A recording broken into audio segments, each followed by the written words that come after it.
24 sacs de cannabis à raison de 100 kg chacun viennent d'être calcinés à la décharge d'Isakam sur la route Bafoussam-Fumbot. Cette cargaison saisie à Banjoun, localité située non loin de la ville de Bafoussam, était dissimulée dans un camion de planches en provenance de Bamenda, dans le nord-ouest. Au petit matin du 28 juin, que mes services ont mis la main sur un camion qui apparemment transportait des planches et quelques vivres frais. Dans le cadre des renseignements, on a suivi ce camion depuis le nord-ouest d'où il est parti. Les agents ont finalement réussi à mettre la main sur lui à Banjoun. Les chauffeurs ont eu le temps de fuir et d'abandonner le camion. La fouille méticuleuse, malgré la dissémination de ces sacs, nous a permis de découvrir ces 24 sacs de chanvre indien d'environ 100 kg chacun.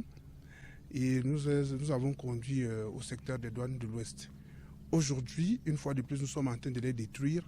C'est l'occasion pour moi de remercier d'abord la population qui, à chaque fois qu'elle a la possibilité, nous informe, n'est-ce pas?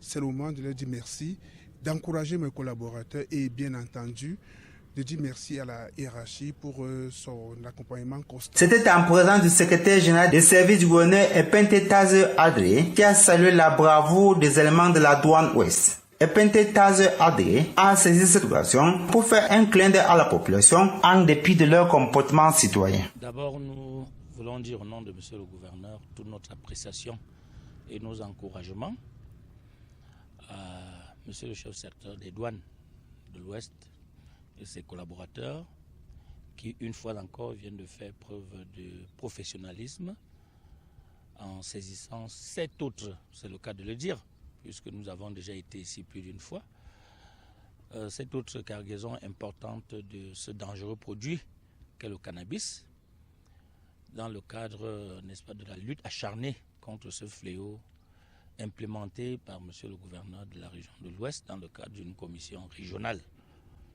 Nous voulons donc le féliciter, monsieur le gouverneur, et encourager ces éléments à continuer dans ce sens. Ces encouragements vont tout naturellement à l'ensemble des autres forces de maintien de l'ordre, la police, la gendarmerie et les autres, qui travaillent effectivement en synergie, parce que celui du travail que vous voyez tout à l'heure, c'est un travail, c'est le fruit d'un travail en équipe, à la tête desquels justement coordonné par monsieur le gouverneur, et implémenté par les responsables régionaux des forces de maintien de l'ordre. Et bien évidemment avec l'aide précieuse, la contribution précieuse des populations, qui dans l'ensemble détiennent le renseignement, de bons renseignements, en tout cas des populations citoyennes, qui collaborent au quotidien avec les forces de maintien de l'ordre. À l'endroit justement de ces populations, nous disons merci pour cette collaboration.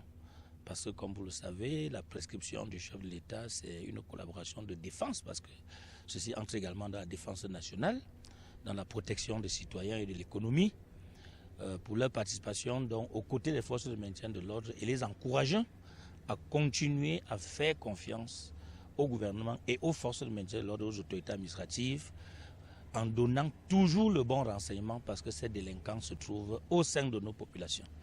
Tant que les forces de maintien de l'ordre ont le renseignement qui est leur capital précieux, elles vont continuer à faire leur force, elles vont continuer à faire leur travail. L'objectif étant de mettre hors d'état de nuit ces délinquants de notre genre qui mettent à mal la santé de notre population, qui mettent à mal notre économie, qui mettent à mal l'environnement. C'est une énième saisie du chanvre dans la région de l'Ouest et les forces du maintien de l'ordre sont plus qu'à jamais commis à poursuivre ces hors la loi jusqu'à leur dernier retranchement.